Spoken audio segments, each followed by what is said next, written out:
അറിയണം, ഒരൊറ്റ ജന്മമേ ഉള്ളൂ. ഈ ജന്മം നമുക്ക് ജീവിക്കാൻ ഒരേ ഒരു കാരണമേ ഉള്ളൂ. ആ കാരണത്തിൻ്റെ പേരാണ് യേശു. യേശു നമുക്ക് ഒരു കാരണം. ഈ ജീവിതം ജീവിക്കാൻ നമുക്ക് ഒരൊറ്റ കാരണമേ ഉള്ളൂ. എന്തിനാണ് അച്ഛൻ എന്തിനാണ് ഈ ഓടുന്നത്? യേശു. അച്ഛൻ എന്തിനാണ് സഹിക്കുന്നത്? യേശു.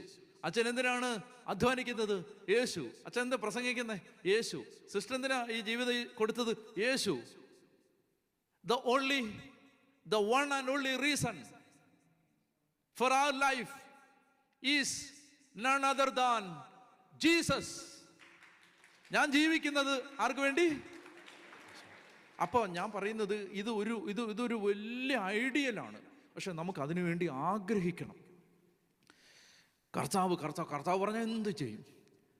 കർത്താവ് പോകണ്ടെന്ന് പറഞ്ഞാൽ പോവില്ല. കർത്താവ് പോകാൻ പറഞ്ഞാൽ പോവും. ആരെ പ്രസാദിപ്പിക്കുന്നു?